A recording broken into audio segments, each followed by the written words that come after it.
We're always told the science on climate change is settled. But what if some of the core physics, what if it just doesn't add up? Today, we're going to dig into a scientific reappraisal based on the work of author David Thomas that really questions the very foundation of how we understand our planet's climate. And it all starts with that one phrase, settled science. Because according to this source, when you actually pull back the curtain on the official models and take a hard look at the fundamental physics, the picture that emerges is, it's very different. And honestly, it raises some pretty big questions. All right, so here's our roadmap for today.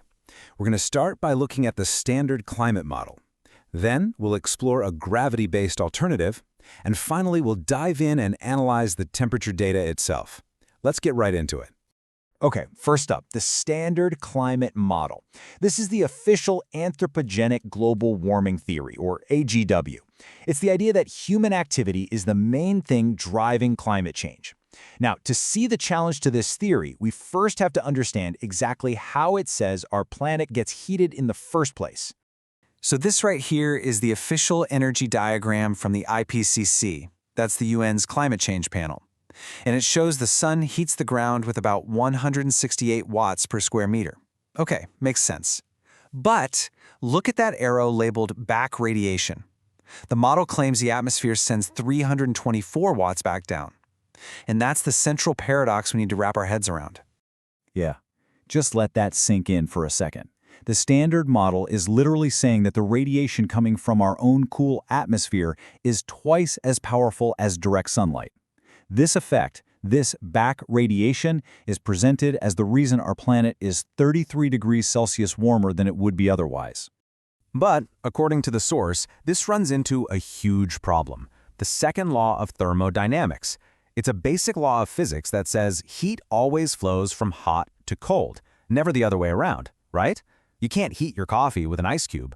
So how can a cold atmosphere, which is about minus 18 Celsius on average, heat a much warmer Earth surface that's plus 15? Another major critique pointed out in the source is that the standard model relies on a super simplified flat Earth calculation. It just averages the sun's energy over the entire globe, day and night included. But in the real world, the Earth is a 3D sphere that gets blasted with intense, direct solar energy at the equator and gets very little at the poles. And that completely changes the physics of how heat actually moves around. So if the standard model has these potential issues, what's the alternative? Well, the source material we're looking at proposes a totally different explanation. It's one based not on radiation, but on something way more fundamental: gravity and atmospheric pressure. The key concept here is something called the lapse rate. And you've all experienced this. When you climb a mountain, what happens? It gets colder. That's not a coincidence. It's a predictable physical law. As you go up, the atmospheric pressure drops, and so does the temperature, at a very specific known rate. And this is all driven by gravity, just pulling the atmosphere down on itself. Okay, now check this out. From space, Earth's effective temperature is a chilly minus 18 degrees Celsius. Now that temperature isn't at the surface, it's found up at an altitude of about 5 kilometers. According to the source, if you just start there at minus 18 and then apply the lapse rate, the natural warming that happens from increasing atmospheric pressure as you come down, you land almost exactly at Earth's average surface temperature of plus 15 degrees. The entire 33-degree warming is explained just by pressure. No greenhouse effect needed. And this, right here, is what the source calls its smoking gun. This pressure-based model, which comes from the ideal gas law, isn't just a theory for Earth. It actually predicts the surface temperatures of every single planet in our solar system that has a thick atmosphere. I mean, look at Venus. Its atmosphere is 96% CO2, but its insane temperature is predicted perfectly by its immense atmospheric pressure, which is 92 times Earth's, not by some runaway greenhouse effect.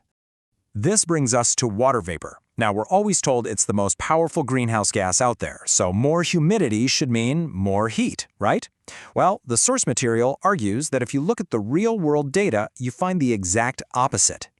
Take a look at this chart. It compares cities at similar latitudes. The trend is crystal clear. The cities with higher humidity are consistently cooler. Now, this is the complete opposite of what the greenhouse model would predict, but it fits the pressure model perfectly. Why? Well, because moist air which creates a lower lapse rate and, you guessed it, a cooler surface.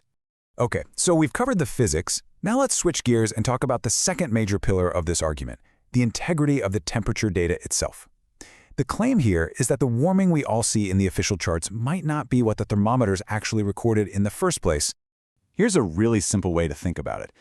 Imagine you step on a scale every single day, but each day, someone secretly adjusts the starting point down just a little bit. Over time, your chart would show a clear trend of weight loss, but it wouldn't be real, would it? It would just be an artifact of those little adjustments. So the source asks, could this be what's happening with our climate data? And this leads us to what might be the source's most startling claim. This chart plots two things: the rise in atmospheric CO2 and the adjustments that are made to the raw temperature data over time. The correlation is an almost perfect 98.5%. The implication here is that the warming trend we see in the official record is almost entirely a product of these administrative revisions, not the original thermometer readings. This, of course, brings us to the famous hockey stick graph. The critique here is all about how it was constructed. The long, flat handle of the stick comes from what's called proxy data, things like tree rings used to guess past temperatures. But that sharp upward blade at the end, that's totally different data. It's from modern thermometers, just spliced right onto the end.